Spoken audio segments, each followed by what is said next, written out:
Hello ಮಕ್ಕಳೇ, ಏನಪ್ಪ ವಾಣಿ ma'am ಹೇಳ್ತಾ ಇದ್ದಾರೆ ಅಂತ ಹೇಳಿ ಪ್ರಶ್ನೆಗಳು ಬರೋ ಹಾಗೇನಿಲ್ಲ. ಯಾಕಂದರೆ ನಾನು ವ್ಯಾಘ್ರಗೀತೆ ಆಲ್ LBA ಕ್ವಶನ್ಸ್ ಅಂತ ಇವಾಗಲೇ ಮಾಡಿಬಿಟ್ಟಿದ್ದೀನಿ. ಯಾಕಪ್ಪ ಆಲ್ LBA ಕ್ವಶನ್ಸನ್ನು ಮಾಡ್ತಾ ಇದ್ದೀರಾ ವ್ಯಾಘ್ರಗೀತೆಯಲ್ಲಿ ಮ್ಯಾಮ್ ಅಂತ ಹೇಳಿ ಕ್ವಶನ್ಸ್ ಬಂದರೆ, ನೀವೇ ನಂಗೆ ಲಾಸ್ಟ್ ಒಂದು ಲೈವಲ್ಲಿ ಏನು ಮಾಡಿದ್ರಿ ಅಂತ ಹೇಳಿದರೆ ನಂಗೆ ಕೇಳಿದ್ರಿ, ಮ್ಯಾಮ್ ನಮಗೆ ಆಲ್ LBA ಕ್ವಶನ್ಸ್ ಮಾಡಿ ಅಂತ. ಮತ್ತು ನಮ್ಮ ಪ್ರಥಮ ಮಕ್ಕಳು ಕೂಡ ಕೇಳ್ತಾ ಇದ್ರು ಆಲ್ LBA ಕ್ವಶನ್ಸ್ ಮಾಡಿ ಅಂತ ಹೇಳಿ. ಅವ್ರಿಗೊಂದ್ಸತಿ ನಾನು ಪ್ರಥಮ ಬ್ಯಾಚಲ್ಲಿ ಕೂಡ ಹೇಳಿದ್ದೀನಿ, ಅಲ್ಲಿ ನಮ್ಮ ಕ್ಲಾಸ್ ಇತ್ತು, ಮಾರ್ನಿಂಗ್ ಕ್ಲಾಸಲ್ಲಿ ಕೂಡ ಹೇಳಿದ್ದೀನಿ. ಈಗ ಮತ್ತೊಮ್ಮೆ ನಾನು ಆಲ್ LBA ಕ್ವಶನು ನಿಮ್ಮ ಎಕ್ಸಾಮ್ಗೋಸ್ಕರ ಮಾಡ್ತಾ ಇದ್ದೀನಿ. ಇದನ್ನು ನಿಮ್ಮ FAಗೆ ಮತ್ತು ನಿಮ್ಮ SAಗೆ ಇವೆಲ್ಲ ಬರುತ್ತಲ್ವ, ಅದಕ್ಕೋಸ್ಕರ. ಬನ್ನಿ ಮಕ್ಕಳೇ, ಈ ಟಾಪಿಕ್ ನಿಮ್ಗೆ ಇಷ್ಟ ಆಗಿದೆ ಅಂತ ಅಂದ್ಕೊಳ್ತೀನಿ.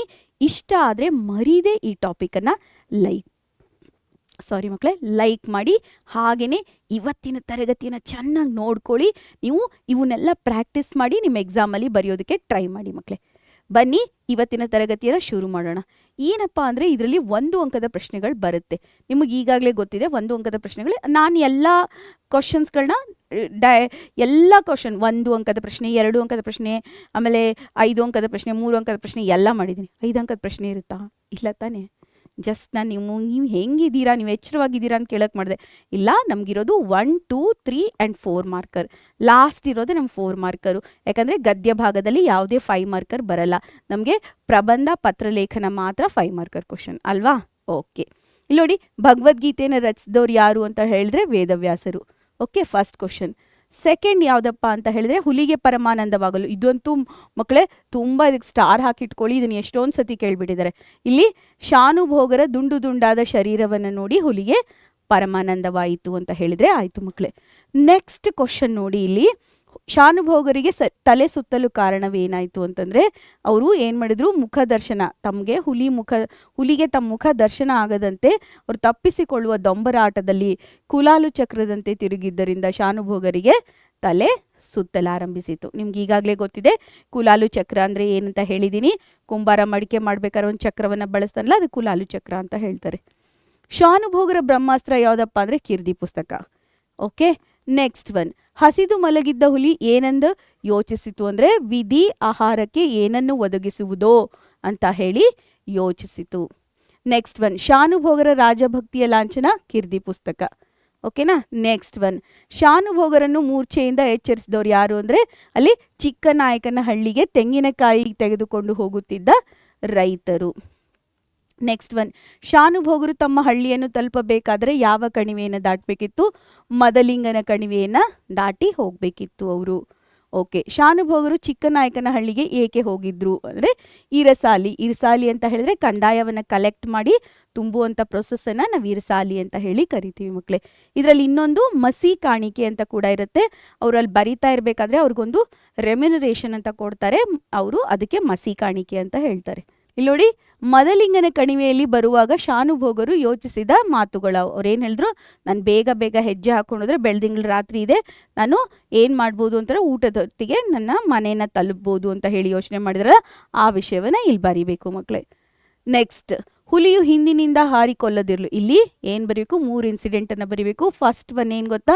ಇದು ವೇದವ್ಯಾಸರಿಂದ ರಚಿತವಾದಂಥ ಭಗವದ್ಗೀತೆ ಗ್ರಂಥ ಉದ್ಭವಿಸಿದಂಥ ನಾಡು. ಆಮೇಲೆ ಇಲ್ಲಿ ಶ್ರೀರಾಮ ಆಳಿದಂಥ ಭೂಮಿ. ಆಮೇಲೆ ಇಲ್ಲಿ ಪುಣ್ಯಕೋಟಿ ಕಥೆಯ ಬಗ್ಗೆ ಕೂಡ ಬರಿಬೇಕು ಮಕ್ಕಳೇ. ಈ 3 ವಿಷಯ ಬರೆದ್ರೆ ಆಯಿತು. ಇಲ್ಲಿ ನೋಡಿ, ಶಾನುಭೋಗರು ಮೂರ್ಛೆಯಲ್ಲಿದ್ದಾಗ ನಡೆದಂಥ ಘಟನೆಗಳು ಏನೇನಾಗುತ್ತೆ? ಶಾನುಭೋಗರು ಮೂರ್ಛೆಯಲ್ಲಿರ್ತಾರಾ, ಅಲ್ಲಿ ಚಿಕ್ಕನಾಯಕನಹಳ್ಳಿಯಲ್ಲಿ ಇದ್ದಂಥ ರೈತರು ಏನು ಮಾಡ್ತಾಯಿದ್ರೆ ತೆಂಗಿನಕಾಯಿನ ತುಂಬಿಸ್ಕೊಂಡು ಹೋಗ್ತಾ ಇರ್ತಾರೆ. ಅಲ್ಲಿ ಏನಾಗುತ್ತೆ, ಆಕಳುಗಳು ಕಣಿ ಹಾಕುತ್ತೆ. ಆಮೇಲೆ ಅವರು ತೋಟ ಹಾರಿಸ್ತಾರೆ, ಪಂಜು ತೊಗೊಂಡು ಬರ್ತಾರೆ. ಆಮೇಲೆ ಅವ್ರಿಗೆ ಮುಖಕ್ಕೆ ನೀರೆರಚಿ ಅವ್ರನ್ನ ಕರ್ಕೊಂಡು ಹೋಗ್ತಾರೆ. ಇಷ್ಟು ಘಟನೆಯನ್ನು ಬರಿಬೇಕು ಮಕ್ಕಳಲ್ಲಿ. ಹುಲಿ ನಿರಾಶೆಯಿಂದ ಕೋಪಗೊಂಡು ಗರ್ಜಿಸಿ ಏಕೆ ಪಲಾಯನ ಮಾಡ್ತು ಅಂದರೆ, ಅಲ್ಲಿ ಹುಲಿ ಏನಾಗುತ್ತೆ ಅಂತ ಹೇಳಿದ್ರೆ ಎತ್ತುಗಳ ಸೌಂಡ್ ಕೇಳುತ್ತೆ, ಗಂಟೆ ಸೌಂಡು. ಆಗ ಜನರು ಬರ್ತಾರೆ, ಅವರು ಪಂಜು ಅಂತಂದರೆ ಈಗ ನೀವು ನೋಡಿರ್ತೀರ ಈ ಮೂವೀಸ್ ಎಲ್ಲ, ಇದರಲ್ಲಿ ಏನಂತ ಬಟ್ಟೆ ಎಲ್ಲ ಸುತ್ತಿ ಅದಕ್ಕೆ ಆಯಿಲ್ ಹಾಕಿ ಅದನ್ನ ಹಿಡ್ಕೊಂಡು ಬರ್ತಾರೆ, ಪಂಜು ಅಂತ ಹೇಳ್ತೀವಿ ಅದನ್ನು. ಆಮೇಲೆ ಅವ್ರ ತೋಟ ಅಂತ ಹೇಳಿದ್ರೆ ಈ ನಾಟಿ ಬಂದೂಕು ಇರುತ್ತಲ್ಲ, ಅದರಲ್ಲಿ ಗೋಲಿ ಇರುತ್ತೆ, ಅದರಲ್ಲಿ ಗುಂಡುಗಳಿರುತ್ತೆ, ಅದನ್ನ ಹಾರಿಸ್ತಾರೆ, ಅವರು ತೋಟ ಹಾರಿಸ್ತಾರೆ. ಆವಾಗ ನಿರಾಸೆಯಿಂದ ಅದು ಹೋಗ್ಬಿಡ್ತು ಅಂತ ಹೇಳಬೇಕು. ಇದಂತೂ ವೆರಿ ಇಂಪಾರ್ಟೆಂಟ್ ಮಕ್ಕಳೇ. ಇದು ನಮ್ಮ ಬ್ಲೂ ಪ್ರಿಂಟ್ ಪ್ರಕಾರನೂ ಇತ್ತು ಮತ್ತು ಇದು ಇಂಪಾರ್ಟೆಂಟ್ ಕ್ವಶನ್ನು. 1900ರಲ್ಲಿ ಜನಿಸಿದ್ರು ಅವರು. ಮಂಡ್ಯ ಜಿಲ್ಲೆ ಅಕ್ಕಿ ಹೆಬ್ಬಾಳ್ನಲ್ಲಿ ಜನಿಸಿದ್ರು. ಇವರ ಕೃತಿಗಳು ಹಗಲುಗನಸುಗಳು, ಅಲೆಯುವ ಮನ, ಅಪರ ವಯಸ್ಕನ ಅಮೆರಿಕ ಯಾತ್ರೆ, ಮಿನುಗು ಮಿಂಚು, ಪೂರ್ವಸೂರಿಗಳೊಡನೆ, ಚಂಡಮಾರುತ ಮೊದಲಾದ ಪ್ರಮುಖ ಕೃತಿಗಳು ಅಂತ ಹೇಳಿ ಬರೆದ್ರೆ ಆಯ್ತಾ. 5-6 ಕೃತಿಗಳನ್ನು ಬರೀರಿ. ಇವರ ಪ್ರಶಸ್ತಿಗಳು ಅಂದಾಗ ಇವರಿಗೆ ಕೇಂದ್ರ ಸಾಹಿತ್ಯ ಅಕಾಡೆಮಿ ಪ್ರಮುಖ ಪ್ರಶಸ್ತಿ, ಗೌರವ ಡಿ.ಲಿಟ್ ಅಂತ ಹೇಳ್ತೀವಲ್ಲ, ಡಾಕ್ಟ್ರೇಟ್ ಪದವಿ ಅಂತ ಹೇಳ್ತೀವಲ್ಲ, ಆ ಪ್ರಶಸ್ತಿಗಳು ಬಂದಿವೆ ಅಂತ ಹೇಳಿ ಬರೆದ್ರೆ ಆಯಿತು ಮಕ್ಕಳೇ. 3 ಮಾರ್ಕರ್ ಕ್ವಶನ್ ಇದು. ಇಲ್ಲಿ ಇಂಪಾರ್ಟೆಂಟ್ ಇರುವಂಥ ಎಲ್ಲ ಸಂದರ್ಭಗಳನ್ನು ನಾನು ಏನು ಮಾಡಿದ್ದೀನಿ, LBA question according to blue print ಅಂತ ಹೇಳಿ ಮಾಡಿದ್ನಲ್ಲ, ಅದರಲ್ಲಿ ಹೇಳಿದ್ದೀನಿ, ಆಲ್ರೆಡಿ ಹೇಳಿದ್ದೀನಿ. ಆದರೂ ಮತ್ತೊಂದು ಸತಿ ಹೇಳ್ತಾ ಇದ್ದೀನಿ. ಇಲ್ಲಿ ಮೇನ್ ಏನು ಗೊತ್ತಾ, ಎನ್ ಮೂರ್ತಿರಾಯರು ಸಮಗ್ರ ಲಲಿತ ಪ್ರಬಂಧಗಳು ಹಾಗೆ ವ್ಯಾಘ್ರಗೀತೆ, ಈ 3 ಅಂಶಗಳನ್ನು ಎಲ್ಲ ಸಂದರ್ಭಕ್ಕೂ ಬರೀರಿ, 1 ಅಂಕ. ಇಲ್ಲಿ ಸಂದರ್ಭವನ್ನು ಹೆಂಗೆ ಬರೀರಿ ಅಂದರೆ, ಈ ಯಾವಾಗ ಹೇಳಿದರು ಖಂಡವಿದೆಕೋ ಮಾಂಸವಿದೆಕೋ, ಅವರಿಬ್ಬರು ಏನಾಗಿತ್ತು, ಹುಲಿ ಮತ್ತು ಶಾನುಭೋಗರು ಏನು ಮಾಡಿದ್ರು, ಅಭಿಮುಖವಾಗಿ ಬರೆದಂತೆ ಅವರಿಬ್ಬರು ಏನು ಮಾಡ್ತಾಯಿದ್ರು, ತಪ್ಪಿಸ್ಕೊಳ್ಳೋ ಅಂಥ ಆಟದ ಸಂದರ್ಭದಲ್ಲಿ ಹೇಳಿದರು. ಇದು ಯಾವಾಗ, ಪುಣ್ಯಕೋಟಿಯ ಕಥೆ ಬಗ್ಗೆ ಸ್ವಾರಸ್ಯಪೂರ್ಣವಾಗಿ ಮೂಡಿ ಬಂದಿದೆ ಅಂತ ಹೇಳಿದರೆ ಆಯಿತು ಮಕ್ಕಳೇ. ಇಲ್ಲಿ ನೋಡಿ, ನೆಕ್ಸ್ಟ್, ದೇವರೇ ನಂಗೆ ಮರ ಹತ್ತೋಷ್ಟು ಅವಕಾಶ ಕೊಡು ಅಂದರೆ ಅಲ್ಲಿ ಹುಲಿ ಬಂದು ನಿಂತಿದೆ. ಅವ್ರು ಏನು ಮಾಡಿದ್ದಾರೆ, ಕಿರ್ದಿ ಪುಸ್ತಕನ ಹುಲಿಯ ಮುಖಕ್ಕೆ ಎರಚಿಬಿಟ್ಟು ನಾನು ಮರ ಹತ್ತೀನಿ ಅಂತ ಹೇಳನ್ಕೊಂಡ್ರಲ್ಲ, ಆ ಸಂದರ್ಭವನ್ನು ಬರಿಬೇಕು. ಇಲ್ಲಿ ಅವ್ರು ಏನು ಗೊತ್ತಾ, ತಮ್ಮ ಕೈಲಾದಷ್ಟು ಹೋರಾಟ ಮಾಡಬೇಕು, ತಪ್ಪಿಸ್ಕೊಳ್ಬೇಕು ಅಂತ ಹೇಳಿ ಆಮೇಲೆ ಲಾಸ್ಟಲ್ಲಿ ದೇವರನ್ನು ಪ್ರಾರ್ಥಿಸುವ ಸಂದರ್ಭ ಇಲ್ಲಿ ಸ್ವಾರಸ್ಯಪೂರ್ಣವಾಗಿ ಮೂಡಿ ಬಂದಿದೆ. ಬಹು ಸ್ವಾರಸ್ಯಪೂರ್ಣವಾಗಿ ಬೇಡ, ಬರೀ ಸ್ವಾರಸ್ಯಪೂರ್ಣವಾಗಿ ಮೂಡಿ ಬಂದಿದೆ ಅಂದರೆ ಸಾಕು. ನಾನು ಮುಖ ಮೇಲಾಗಿ ನೋಡಿ, ಅವ್ರ ಕ್ಯೂರಿಯಾಸಿಟಿ ಬಗ್ಗೆ ಕೇಳ್ತಾರೆ. ಅವರು ಚಿಕ್ಕನಾಯಕನಹಳ್ಳಿ ರೈತರಿಗೆ ಕೇಳ್ತಾರೆ, ನಾನು ಹೆಂಗೆ ಬಿದ್ದಿದ್ದೆ, ಮುಖ ಮೇಲಾಗಿ ಬಿದ್ದಿದ್ನ ಹೆಂಗೆ ಬಿದ್ದಿದ್ದೆ ಅಂತ ಹೇಳಿ ಕೇಳ್ತಾರೆ. ಆ ಸಂದರ್ಭವನ್ನು ಬರಿಬೇಕು. ಇಲ್ಲೇನು ಗೊತ್ತಾ, ತಾವು ಪ್ರಜ್ಞೆಯಲ್ಲಿ ಇಲ್ಲದೆ ಇದ್ದಾಗ, ಪ್ರಜ್ಞೆ ತಪ್ಪಿ ಬಿದ್ದಾಗ ಅಲ್ಲಿ ಹುಲಿ ತನ್ನ ಧರ್ಮ ಶ್ರದ್ಧೆಯಿಂದ ನಾನು ಬದುಕಿದ್ನೋ ಅಥವಾ ಕಿರ್ದಿ ಪುಸ್ತಕದಿಂದ ಬದುಕಿದ್ನೋ ಅಂತ ಹೇಳಿ ಅವ್ರ ಕ್ಯೂರಿಯಾಸಿಟಿ ಇರುತ್ತೆ.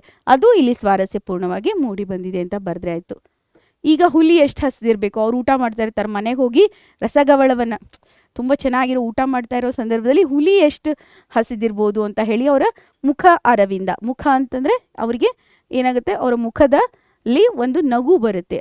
ಅದಕ್ಕೆ ಏನಂತಾರೆ, ವದನ ಅರವಿಂದದಲ್ಲಿ ಮುಗುಳ್ನಾಗೆ ಬಂದು ಅವರು ಕೇಳ್ತಾರಲ್ವ, ಹುಲಿಗೆ ಎಷ್ಟು ಹಸಿದಿರಬೇಕು.